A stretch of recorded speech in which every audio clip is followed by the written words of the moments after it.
송원석 비대위원장님은 가만 보니까 그 터무니없는 주장을 많이 해요. 본인이 누구 사면해달라고 문자 막 보내놓고 예. 자기 편만 사면했다고 막 주장도 하고. 결국은 할 말이 없는 예. 사람들의 특성 아니겠습니까? 네네. 민주당이 내란을 오히려 일으키게 만들었다든가. 네, 지금 뭐 심지어 당 대표 후보로 나온 사람들이 지금 그런 주장을 버젓이 하고 있습니다. 예, 속옷 벗고 물리적 투쟁을 하는 윤석열 그 피의자가 잘못한 것임에도 불구하고 특검이 인권 침해를 하고 있다고 주장한다든가 네. 이런 얘기를 국힘에서는 그러니까 거의 그 습관적으로 그런 그 터무니없는 소리들을 해오고 있는데 어느 국민이 저걸 인정할까 싶습니다. 예, 지금 그 경선하는 과정에서 보면 윤석열을 그 감쌌던 행위가 잘못됐다는 것이 내부적으로는 예. 이제 또 새 나오기 시작하지 않습니까? 그렇죠. 자기들이 예. 뭐 추경 원내대표가 한덕수 총리랑 뭐 7분인가를 통화를 했다는 말도 나오고. 국힘 지지자들 중에서도 외형상으로는 감싸는 것처럼 그러지만 그게 어떤 어떤 억지 소리에 불과하고 네. 참 부끄러운 그 일면들이라는 것은 내부에서도 다 정상적인 사람들이라면 다 인정하는 바라고 저는 생각합니다. 의원님 그 의정생활 하시면서 뭐 목욕탕이나 식당 이런 데서 국민의힘 의원들도 많이 보시잖아요. 예. 그러면 어떤 사적인 대화할 때가 있잖아요. 예, 예. 진짜로 이 사람들이 이렇게 주장하는 것과 실제 자기들 생각이 진짜로 이런가요? 어떤가요? 개인적으로 보면 뭐 사실 그런 얘기를 대답을 못 하거나 예. 또 어떤 경우는 이번 후보들 누가 될 것 같냐라고 한번 조용히 물어보면 네, 네. 아유 누가 돼도 다 문제가 있는 사람들이라 나도 관심을 쓰고 싶지가 않다 이런 얘기를 하는 뭐 다선 의원까지도 봤습니다. 네. 예. 네. 그럴 것 같아요. 그런데 예. 전환길에게 포위돼서 밑보이면 뒤가 또 어려워지고 예. 또 심지어 내년도 뭐 지방선거 이런 관련성까지 계산해서 어쩔 수 없이 그렇게 어떤 집단적인 면에 끌려가는 거 아닌가 하는 생각도 그 내부 문화에 대해서는 각자 그 내부 구성원들도 좀 치욕스러움을 많이 느끼는 것 같습니다. 네. 지금 이제 이번 그 영장 실질 심사에서 가장 부각된 게 딱 실질 심사 진행되고 끝났을 때 브리핑하는 그 타이밍쯤에서 서희건설에서 이제 진품과 가품을 다 제출했다. 그러면 그동안 이 진품이 어디 있을까 등등등 수많은 논란이 있었잖아요. 왜 서희건설은 그동안은 감춰왔고 이제 와서 이거를 제출했을까? 이 부분은 어떻게 보십니까? 아마 감추기가 어려운 그 상황, 이 상황에서 그 솔직하게 고백을 하지 않으면 네. 또 기업이 또 전방위적인 수사 이걸 입증하기 위한 또 폭넓은 수사가 계속 진행되고 그러는 과정에서 더 많은 어떤 그 기업의 이미지 훼손을 겪을 수가 있기 때문에 네. 어떤 기업 보호 차원이 아니었을까 싶습니다. 네. 뭐 불가능한 어떤 그 목표를 그 향해서 어떤 그 공범이 되기보다는 네. 우리 기업을 살려야겠다라는 이런 현명한 재빠른 선택이 아니었을까 싶습니다. 그 어떤 범행 자체는 잘못된 일이었지만 네. 어쨌든 사건에 대응하는 자세는 아주 현명한데 피의자들은 원래 저래야 하는 겁니다. 네. 저게 본인을 살리는 길인데 어허. 윤석열, 김건희 저런 식으로 버텨봤자 남는 게 뭐가 있겠습니까? 네. 윤석열 피의자는 지금도 현실 인식을 못 할 것 같은데 어차피 중형을 받더라도 자기는 언젠가 풀려 나올 거라는 이런 계산을 하는 것 같습니다만 네. 민주당에서는 내란범에 대한 예. 사면 금지 조항을 분명히 사면법에다 넣어서 개정을 할 것이기 때문에 네, 네. 본인은 그 선고받는 형 그대로 거기서 살게 될 겁니다. 지금 그 법의 예. 제정이 지금 진행 예. 중이다 이거죠. 그렇죠. 그래서 지금이라도 반성을 하고 형량을 줄이기 위한 노력을 하는 것이 그나마 죽기 전에 햇빛을 볼 수 있는 그런 가능성을 조금이라도 높이는 것이지 네. 저렇게 가다가는 정말 아마 바깥 세상 구경을 못하게 되는 날이 올 겁니다.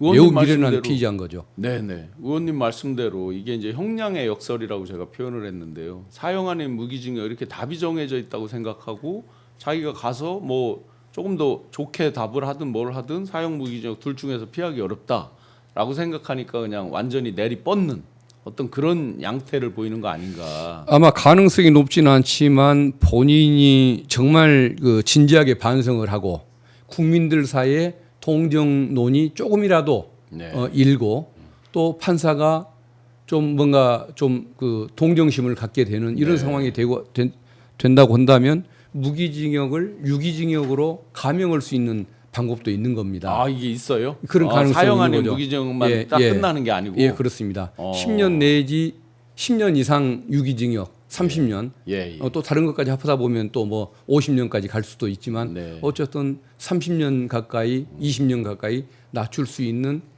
방법은 있는 겁니다. 물론 그게 쉽지는 않을 겁니다만은.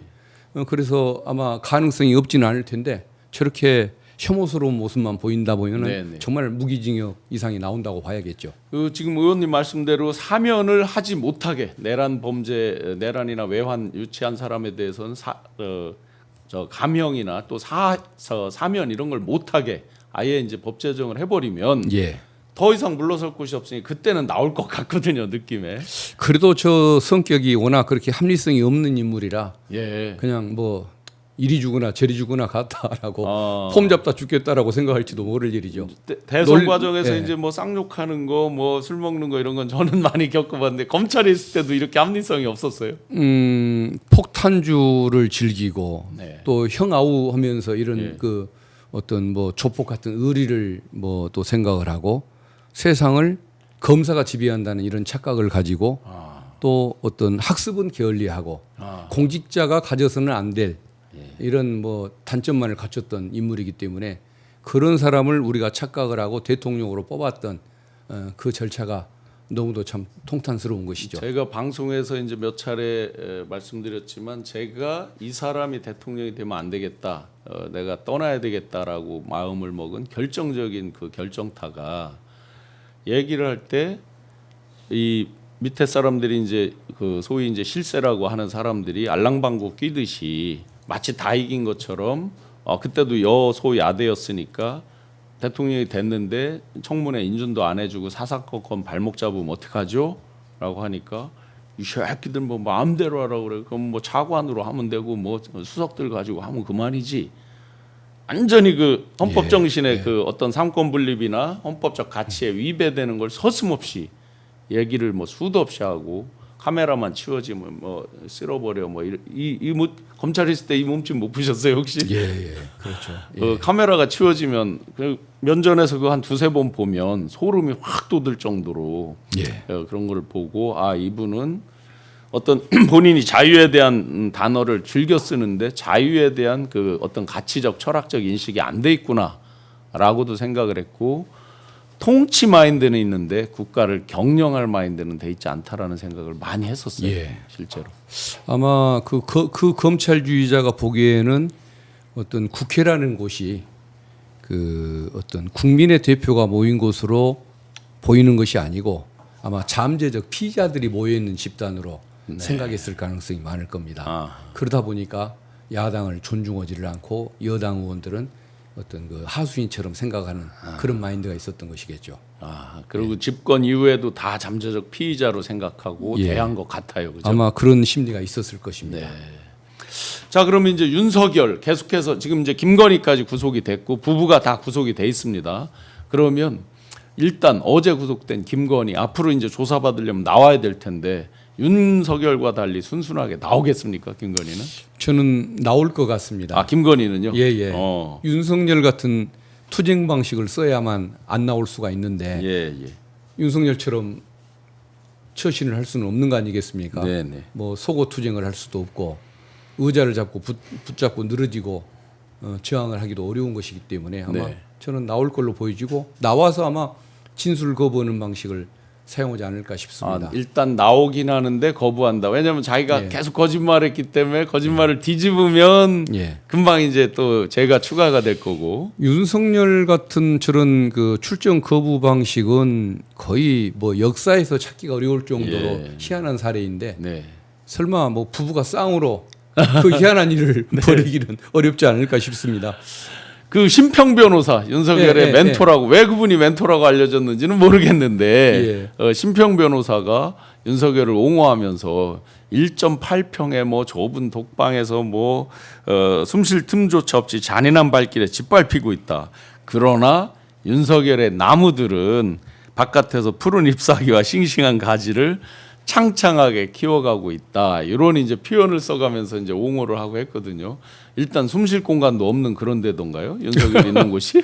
거기 독방 국민들은 왜 대통령 전직 대통령으로 예우할 자격이 없는 사람에게 예. 그런 독방을 허락을 하느냐? 예. 호응거실로 옮겨야 한다. 예. 심지어는 어디 징벌방인가도 있잖아요. 징벌방으로 보내든지 아니면 호응거실로 조폭들 있는 방으로 보내서 그렇죠. 사회교- 여러 명 쓰는 방. 예, 사회교육부터 다시 시켜야 한다. 이런 얘기를 하는 상황인데 네. 그것을 독방에 놔두는 것을 그 배려를 뭔가 인권 침해라고 오히려 주장하는 것 심평 씨는 자체가 뭐라고까지 했냐면요. 역대 그 앞에 갇혔던 대통령들은 뭐 에어컨도 설치해주고 뭐 그랬다는 이제 주장을 해요. 뭐 실제 사실 여부는 모르겠는데. 예. 어쨌든 그 심평 그분이 그 옛날에 그 법원에 재직할 때도 네. 그렇게 조금 그 정상적인 그런 그 평가를 받지 못했던 걸로 알고 있는데 네. 왜 그랬는지 이런 그 발언들을 보면 충분히 짐작을 하기 어려운 것 같습니다. 그러면 밖에 이제 새싹들이 창창하게 어떤 싹을 틔우고 있다 그러는데 그 새싹이 그러면은 김문수나 예. 전한길이나 예. 장동혁이나 이런 사람들을 말하는 거예요. 아마 그 사람들을 두고 얘기하겠죠. 자기와 비슷한 그 똘끼가 있는 사람들을 아마 푸른 나무라고 하지 뭐 조경태 뭐 이준석 같은 사람을 예. 그렇게 표현하지는 않았을 것 같은데 제가 보기에는 다 그 싹수가 노란 사람들인데 그걸 푸르다고 얘기하는 거 보면 그 생명 환자일까요? 근데 신기한 게 생명은 원래 네. 푸른색과 빨간색을 헷갈리는 걸로 아는데 네. 푸른색과 노란색을 헷갈리는 생명 환자는 제가 처음 보는 것 같습니다. 네, 그런 정도로 지금 정신을 못 차리고. 예. 그러면 지금 이 사람들 말대로 하면 이 국민의힘은 진짜 윤어게인이 완성돼 있는 당 맞네요. 그렇다. 뭐 윤의 정신적인 후예들이 창창하게 싹을 피우고. 예, 그렇네요. 유은 통치가 이루어지고 있는 것이니까요. 그렇죠. 일단 예. 구치소의 유은 통치가 예.